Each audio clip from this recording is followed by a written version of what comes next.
We want to welcome Paul Lambert and Sharon Rosen from the Village String Band, and welcome to the program, guys. Thank you. Welcome. So tell us a little bit, for folks who don't know, what is the Village String Band all about? When did it get its start? You want to take it? I'll take it. Okay. The band, this is the earliest picture that we have of the band, formed in the 1990s and was called all number of things, the variety band, the Texas Two-Steppers, a bunch of things. And it focused on country music.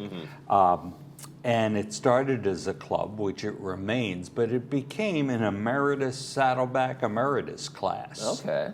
And it's been around, and it's gone through several different music leaders, including our president, Alan Levin from Saddleback College, who keeps us on our toes and helps orchestrate things.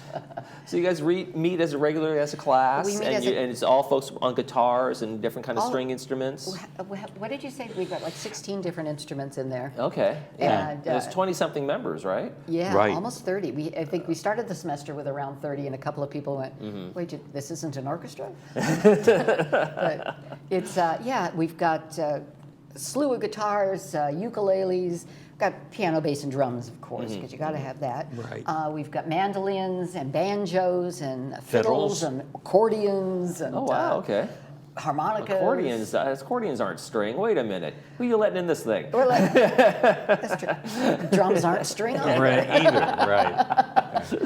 And well, because you can't do Cajun music without an accordion. Right. So. and we even have one of those. What are they washboard, called? yeah. Washboard. For the Cajun music. It's like he's playing a slide guitar there in that picture. A little dobro. Oh, and he's brilliant on that too. So, he's absolutely brilliant on that. And one of the distinctions that I like to make is there are a lot of bands around the village, and that's great because music should be everywhere. But unlike most of the bands that are around the village, we're really not what I would call a bar band. We don't play a song just to make it sound exactly like it was on the record. Right, you're not trying to do tributes. Right. Exactly. Yeah, not a tribute band, not a cover band. We pick songs we like and then we do them the way we want. Yeah, so it's kind of open to interpretation. Now, you've heard over the years, reinterpretations of the songs sometimes are bigger than the originals. Right. Yeah, Right. and like Paul said, it used to be primarily country and Western music. Now we've got a great variety, and so even though I wouldn't say we're a dance band, if people come to our show, which I hope you do, there's a lot of great dance music too. We're going to have a dance. The room will be set up so that there's a dance floor, and we just want everybody to come and have a great time at the Still concert. got the country vibe with the tassels on your I jacket and do. everything. I thought I'd carry it through. And the concert's going to be on Monday, May 13th at Clubhouse 5. Yeah. And we're telling people, bring your own everything. Food, drink. Dancing shoes. Yeah, that's right. There'll be room for dancing. Because we used to do it at Clubhouse 3, the Performing Arts Center. But, there's Can't not really a lot of dance around room there. to dance It's more of a there. seated kind of a theater kind of experience there, yeah, right? and we, it needs more intimacy, and it's just a better venue for us. I mean, there are a lot of us, so we really cram on that stage. There was more room on the stage at the PAC, Right. But we make it work. We make it work. Right. God bless our sound technicians; they do a great job. Now, when do you guys start rehearsals on a performance like this? Well, since it's a college class, it starts when the semester starts. Okay. And we used to only do one concert a year in May, so we'd work all year in class on that.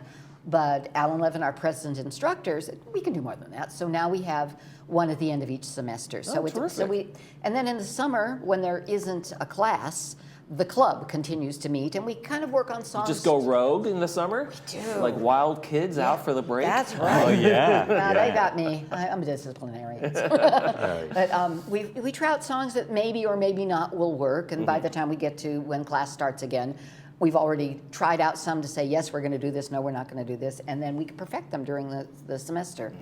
Add musicians, all sorts of stuff. We may start out with as many as 30 songs and work on them, and if they aren't up to all of our satisfaction, we'll get down to 22 for the concert. It's a very collaborative experience. Somebody will say, well, why don't you repeat that line twice, or why don't we have some drums in this section? And it's really great experience. Trying out the song and going, oh, you know what'd be great here? Harmonica, come over here. It really is great fun. Since it's a class and anyone can join, do you have like quite a diverse experience range in there, from some folks who are just trying to give this a try to people who've been doing this their whole lives? That's what I tell people. We have really people who are brand new at it, and so they're not very good at their instrument yet, and people who are absolute professionals, the whole gamut. And the people who are more experienced help the people who don't. It's extremely collaborative. Nobody judges anybody else on their level of ability. It's about making music together and having a good time. Yeah. Now, do you guys come up with like a theme? You say, hey, this show is going to be X, Y, or Z, or is it just kind of a cornucopia? No, it's a free-for-all, It's what we come up with. And we have some rock and roll, Desperado. We're going to be doing Dear Doctor from the Stones, to original songs by members of the group, folk, Walk Right In, Zydeco, Iko. Got the whole playlist there. Yeah. What's going on? This is it. That should be That's our top playlist. secret. I know. He's giving it all away. And we do about an hour and a half show, and it's without an intermission, so we just go. Wow. Okay. Yeah, and it's about as much as people have time for around here. Like, I'm exhausted. Let's go home. What's the experience like for the folks who have never done it in your class before? They've rehearsed all semester and then they get out there. You guys have probably had the experience with the newbies and go, wow, that was... Yeah, a lot of them, maybe their first semester, they don't do a solo. They just come in and play with the band. But some people come in raring to go. Okay. So, and they're good, you know. And even if they're not good, if they want to do a solo, they get to, unless the song doesn't come together. Right. Like we're doing Iko because we have a new person in the group who hadn't been there before who plays accordion. And she's not used to performing, but she really wanted to. Okay. So she is. Fun times. All right, folks. It's going to be May 13th, Clubhouse 5. Make sure you bring your own everything and enjoy some great music with the folks from the Village String Band. And it's $10 a head. $10 a head. Don't forget to bring some cash. All right, Sharon Rose and Paul Lambert, thanks so much for joining us. Thank you. When we come back, we'll be doing our Monday movie preview. Stay with us.